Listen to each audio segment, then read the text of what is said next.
never slow up, no I don't take shit. I got no love for the fakeness. If you wanna play tough and wanna hate this, I'll always show up.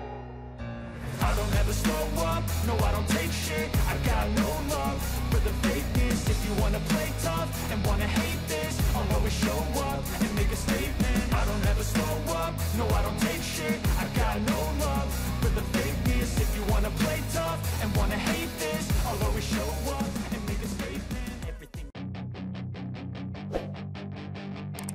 Marc Marquez mendominasi sesi kedua hari itu di Grand Prix Thailand, mencatatkan rekor waktu sementara 17 pembalap finish di detik yang sama dalam tes yang masih sangat tidak menentu hingga akhir. Akhir pekan di Thailand dilanjutkan dengan sesi kedua, kali ini berlangsung selama 1 jam, dan selama itu tidak ada seorang pun yang absen. Aleix Espargaro dan Pedro Acosta memang sudah dinyatakan fit untuk kembali ke lintasan. Pembalap Tech 3 itu dijadwalkan menjalani pemeriksaan ulang setelah lampu hijau medis kemarin, setelah mengalami subluksasi bahu minggu lalu, dan dalam kondisi cukup baik untuk melanjutkan akhir pekannya bahkan tanpa bergantung pada bantuan obat penghilang rasa sakit. Adapun Espargaro, ia menjalani tes pencegahan setelah terjatuh dalam kecepatan tinggi pagi ini, yang menunjukkan tidak ada cedera dan oleh karena itu ia dapat kembali ke setang RSGP-nya. Namun, ia hanya menyelesaikan 12 lap dan mundur tak lama setelah pertengahan sesi. Aprilia mengumumkan akan menjalani pemeriksaan tambahan di rumah sakit. Dengan suhu saat ini 32 derajat Celcius di udara dan lebih dari 50 derajat Celcius di darat, ban keras sangat penting bagi sebagian besar pembalap sejak putaran pertama tes ini dengan taruhannya. Seperti biasa, besar karena ini adalah tentang mengamankan tempat di antara 10 besar untuk memastikan berpartisipasi di Q2 besok. Johan Zarco menjadi pembalap pertama yang mencatatkan waktu di bawah 1:31 pada sesi ini dan, setelah 3 lap terbang, beberapa pembalap sudah menurunkan waktunya pagi ini, menjadi hanya 1:30.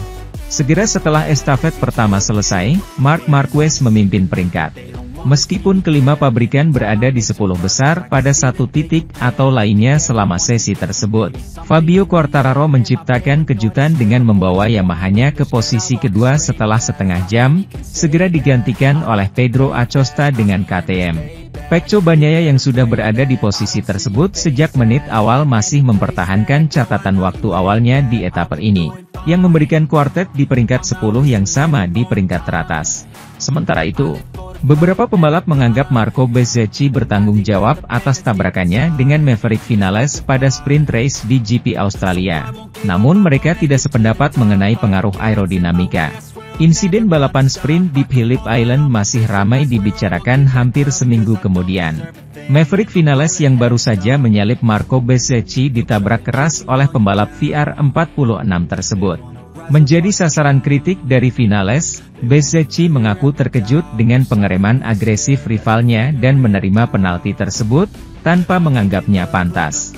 Bagi banyak pembalap, Bezzecchi bertanggung jawab dan bagi Marc Marquez, dia tidak punya alasan untuk fenomena aspirasi di garis lurus. Akhir pekan lalu, pria asal Spanyol itu pertama kali berbicara tentang kesalahan yang ia lakukan, namun ia belum melihat gambarannya. Kini hal itu telah terlaksana dan baginya, tanggung jawab Bezzecchi tidak diragukan lagi. Saat itu saya bilang itu insiden balapan, tapi bagi saya bukan, itu kesalahan Bezzecchi karena Vinales sudah unggul di tengah garis lurus, jelas Marquez. Ini seperti saat Jorge menyalip saya, kami sudah berdampingan di tengah lintasan lurus, sebelum sampai di titik pengereman, jadi harus antisipasi. Memang dulu saya pernah mengalami situasi serupa dengan Zarco, tapi saat itu saya sudah melewatinya di titik pengereman dan ada rombongan besar. Pengarah balapan sudah mengambil keputusannya. Kita memang bisa bilang begitu. Aero, tapi saya yakin aksi ini akan berakhir sama tanpa aero. Menurut Aleix Espargaro, fenomena aspirasi memang ikut berperan, namun Bezzecchi harus memperhitungkannya. Bahkan jika dia percaya bahwa yang terakhir tidak pantas menerima hukumannya sama sekali, dia melihat dia bertanggung jawab atas kejatuhannya. Marc Marquez tiba di Thailand, tempat ia memenangkan kejuaraan dunia terakhirnya pada tahun 2019. Mencari kemenangan keempatnya dalam 7 balapan untuk menjadi juri dalam perebutan gelar. Setelah dua peraih hadiah utama absen pada konferensi pers hari Kamis sebelumnya di MotoGP, Marc Marquez kembali hari ini menjadi sorotan utama bersama dengan Jorge Martin dan Pecco Bagnaia, keduanya yang pertama kali diklasifikasikan dalam kejuaraan. Tidak terlihat seperti apapun di sana, ini sudah berada di antara mereka dan hanya itu, yakin pria asal Gresini itu, menyingkir dari perebutan gelar juara. Pertarungan yang secara matematis masih ia jalani, tak sia-sia ia tertinggal 79 poin dari pembalap Spanyol dan 59 poin di belakang pembalap Italia itu. Ketika masih ada 111 yang dipertaruhkan dan 3 Grand Prix ke depan, yang pertama akhir pekan ini di Thailand. Kalau bukan karena masalah sepeda motor di Indonesia, saya sudah dekat dengan pertarungan itu, Kenan juara dunia 8 kali itu, yang sudah berkali-kali mengalami situasi yang sama seperti Martin dan Bagnaia, setelah ia mengetahuinya. Sempurna, apa yang terjadi untuk kepala mereka? Saya melihat mereka dengan baik. Bagnaia memiliki lebih banyak kerugian daripada Martin tapi saya melihat mereka dengan baik, kata Marc yang ditanya tentang hubungan baik yang dimiliki kedua penantang gelar tersebut.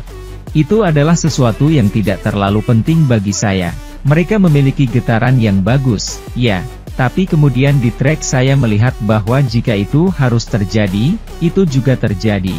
Di Austria pada lap pertama, saya ingat. Di sana adalah getaran yang baik, mereka tahu bagaimana membedakan apa yang ada di dalam dan di luar trek, bagus untuk mereka. Tetapi juga benar bahwa mereka tidak pernah mengalami bentrokan yang kuat di trek. Mereka tahu bahwa hubungan baik tetap ada di sini, dalam balapan. Ruang pers, lalu di trek ketika saya melihat mereka bersaing satu sama lain, mereka melakukan yang terbaik. Sementara itu, Jorge Martin berharap GP Thailand akan menandai titik kritis dalam perburuan gelar, dan memungkinkan dia untuk meningkatkan keunggulannya atas Pecco Bagnaia alih-alih memperpanjang yoyo abadi mereka. Sedikit demi sedikit, kejuaraan memungkinkan terjadinya duel antara dua tim pertama dari musim lalu. Sebuah balas dendam yang dilakukan Jorge Martin melawan Pecco Bagnaia dengan secara bertahap menjauhkan pesaing lainnya untuk merebut mahkota. Jika dua dari mereka masih bersaing secara matematis, dari sudut pandang realistis, mereka tidak akan bisa berbuat apa-apa untuk mencegah pertemuan tatap muka yang diharapkan terjadi di sprint terakhir musim ini.